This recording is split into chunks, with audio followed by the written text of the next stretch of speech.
So students, in this video we are going to discuss about the anode rays.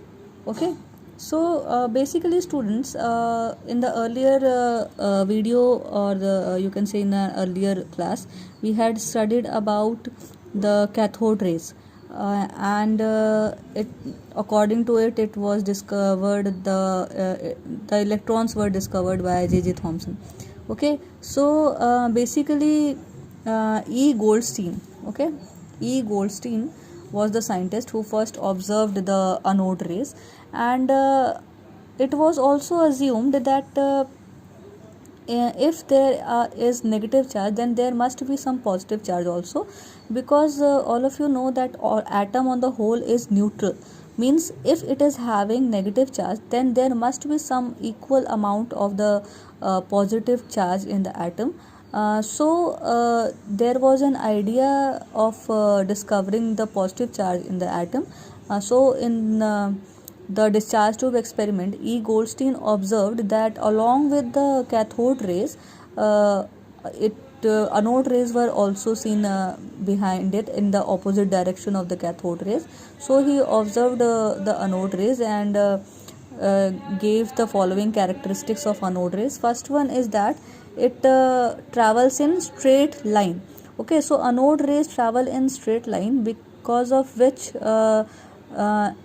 it is said that it cast the shadow of the object placed in its path.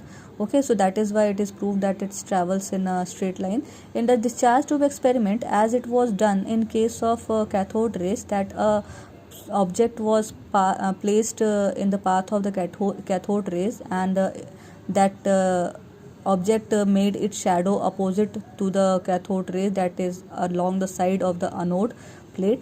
Similarly, in case of anode rays also, when an object is placed in the path of the anode rays in the discharge tube, then in that case also the object forms its shadow because of the anode rays, and but that shadow is made at the opposite side of the anode rays, that is towards the cathode plate in case of anode rays. Okay, so in the case of anode rays, the shadow is formed at the cathode side, and in case of cathode rays, the shadow of the object placed in its path is formed towards the anode plate.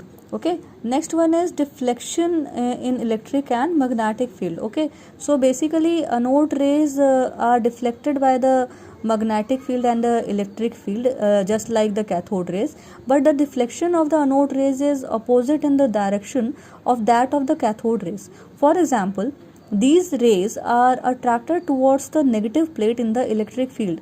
Okay, so as it was observed in the case of cathode rays, that the deflection was towards the positive electric field, but in case of anode rays, the deflection is towards the negative electrode field. Okay, so which gives you an idea that basically anode rays are positively charged. Okay, due to the deflection of the cathode rays towards the positive plate, we concluded that the cathode rays has negative charge. So similarly, when the deflection of the anode rays was towards the negative plate, it was observed that the anode rays are basically positive in charge. Okay, next, similarly, as the cathode rays produced heating effect, anode rays also produced a heating effect, and also the charge by mass ratio of the anode rays is basically smaller than that of the electrons, and also like cathode rays, these rays can also rotate the pinwheel present in their path, as in case of cathode rays, you had studied that cathode rays can rotate the wheel present in their path, as the cathode rays are particle in nature, so that is why they produce mechanical effect. So similarly, anode rays also are particle in nature and produce mechanical effect. and anode rays is quite similar to cathode rays, but it has properties little opposite to the cathode rays in terms of the direction of their traveling, means they also travel in straight line but in opposite direction. In terms of electrical and magnetic field, means the deflection towards the electric and magnetic field is like the cathode only, but it is towards the opposite direction, means cathode are deflected towards the positive plate, and in the presence of electric field, and the anode rays are deflected towards the positive plate in the presence of electric field, means anode are positively charged and cathode is negatively charged. They also have a heating effect, means both of them have a heating effect, produce heating effect. Cathode rays also produce heating effect, and anode rays also produce heating effect. And E by M ratio, that is charge by mass ratio of anode rays, is smaller than that of the cathode rays. Okay, so this is the basic difference and similarity between the cathode rays and anode rays, which you must know. Okay, next we will study about the charge by mass ratio of the anode rays, or you can say we will study about the mass of the anode rays, or you can say mass of the proton. Okay, so by the means of deflection in electric and magnetic field, charge to mass ratio of the particle constituting anode rays were determined for different gases, and it was found that the value of E by M for these rays is not constant and is considerably smaller than that for electrons. Okay, so unlike cathode rays, the charge to the mass ratio of anode rays was found to depend upon the nature of the gas taken in the discharge tube. Okay, as you had studied earlier, that in case of cathode rays, the charge by mass ratio is not dependent on the gas used in the discharge tube, but in case of anode rays, the charge by mass ratio depends on the nature of the gas used in the discharge tube.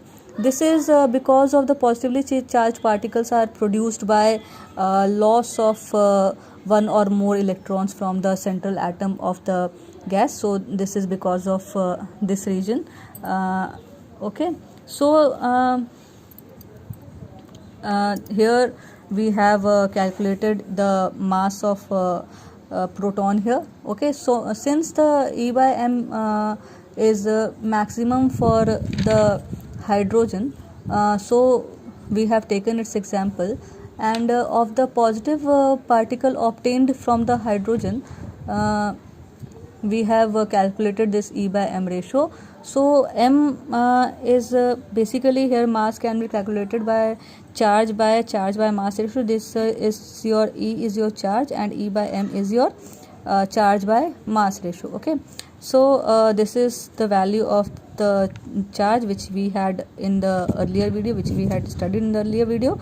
This has been obtained from that there, and E by M is the value is 9.5 by 58 into 10 to the power 7 coulomb per kg for the anode rays, and by solving it we will have the value 1.67 into 10 to the power minus 27 kg. Okay, so this mass is basically about 1837 times the mass of an electron. This mass is practically equal to that of the hydrogen atom and is regarded as 1 unit mass. So this lightest positively charged particle was named as proton and is also regarded as fundamental particle. Okay, so this is how proton was discovered from the anode rays. Okay, so also it has been observed that the mass of the positively charged particle was 1 unit mass of, or 1.67 into 10 to the power minus 27 kg only when the gas hydrogen was used. Okay, so for any other gas it was found to be whole number multiple of this value, that is the mass of the proton. So this means that the atoms of the other gases consist of 2 or more protons, that is multiple of protons. Okay, so this is how the protons were discovered by E. Goldstein by study of the anode rays, in which he studied about the properties of the anode rays and calculated the mass of the protons. Okay, so this is the your mass of the proton, 1.67 into 10 to the power minus 27. Okay, and in the earlier video we had calculated the mass of the electron. Okay, so these two things are very important, mass of the electron and mass of the proton, and also the charge on the electron and proton. And one more thing, charge on the electron and proton is almost the same. Okay.